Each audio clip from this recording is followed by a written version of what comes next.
Ethereum has rebounded massively in price recently, and so in this video we want to ask, is this crypto finally waking up? Let's dive in. Today's episode is sponsored by Cake Wallet, where you can send, receive, and even exchange your crypto right from within the wallet. Cake Wallet is open source and non-custodial, so you control your own private keys. Available today on iOS, macOS, Android, and Linux. Good evening everybody, and a warm welcome back to Enter Crypto with me, Chris Kenyon. This is the channel where every single day I keep you updated and fully informed on all the goings on in crypto.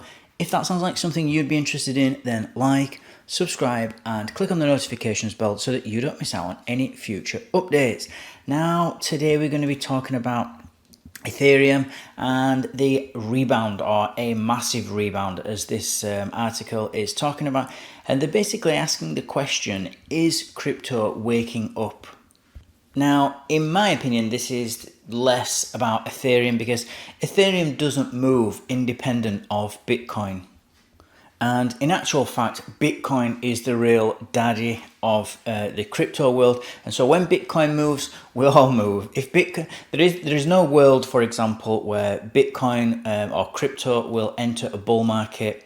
That is to say, go up over a long period of, well, over the medium term to long term. And Ethereum and all the other altcoins stay, don't move or even trade in the opposite direction. That world does not exist. So when the narrative changes for Bitcoin and crypto in the wider world, then we all benefit. All the altcoins benefit, not just Ethereum. So it's a little bit short-term thinking to think that ETH would go up and or that it would make a massive rebound and nothing else would, because that's just not the case, and it's certainly not the case over longer periods of time. Now, ETH is currently around $1,620, I think $1,619. It's up about 2% today, and we've been in a bear market for months and months and months. Multiple months we've been in a bear market now as crypto. And it's always important to remember that most of the time, I should say, this is not always the case, but most of the time, markets move in cycles. And as long as crypto doesn't die, which I highly doubt that it will, then we're going to continue going in cycles. And bear markets, just like bull markets, cannot go on forever. There will be a point where it will change, the narrative will change, the media's narrative will change towards crypto and Bitcoin, and it'll be the media darling again. I don't know whether that's going to be today, tomorrow, next year, or in another 3 or 4 years. Nobody knows that. But in my experience, the time to buy Bitcoin and the time to develop and build and make business connections and everything that you want to do is in the bear market, which is now. Because this is when you can do all the groundwork ready, so that when it takes off, when everything changes and that bull market begins, you are ready. You are sat down and strapped in, ready to go. You don't want to be like everybody else. You want to have your, in my case, your YouTube channel set up. You want to have all your trades, all your long-term trades on. You want to have had all your spot Bitcoin and your spot altcoins all put away in cold storage, ready. So you are just ready to go. Because everybody else, or the vast majority of people, will not be thinking like that. It takes a high degree of confidence in the asset to be building and to be buying in a bear market, because there's no hype.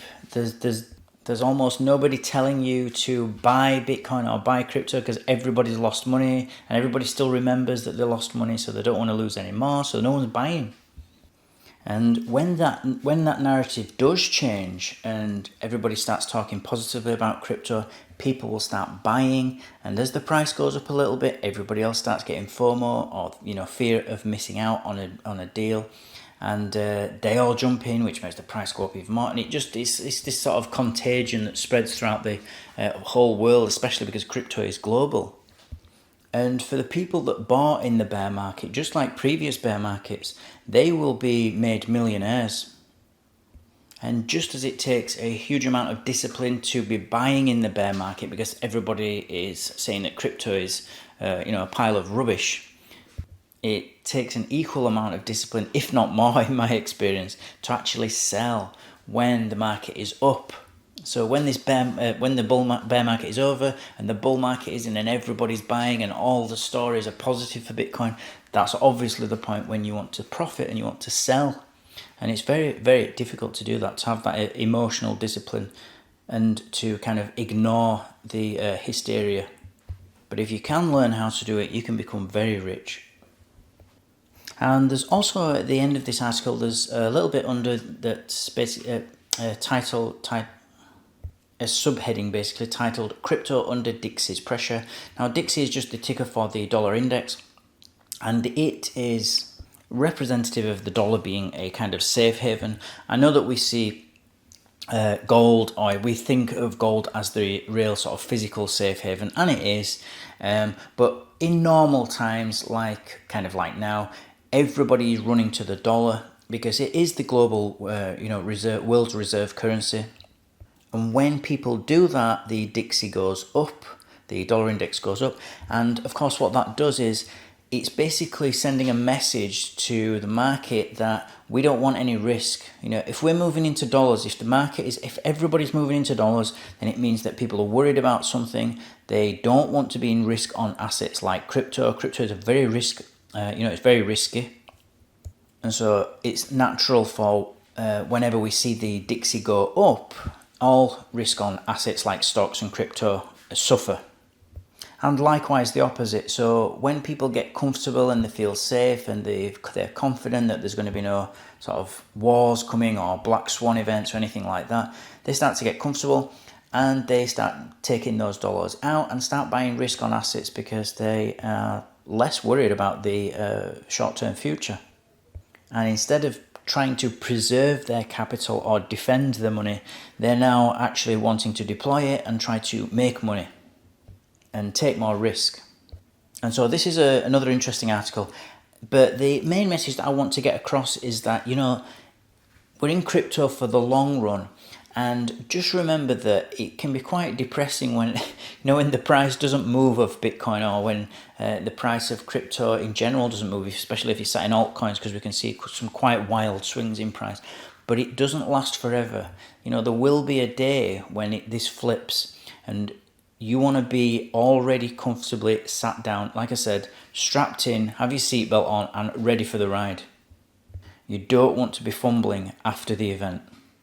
So, as always guys, thank you for watching, thank you for listening to me. Don't forget to like the video if you find you got some value from this, and I'll see you all tomorrow evening. Take care.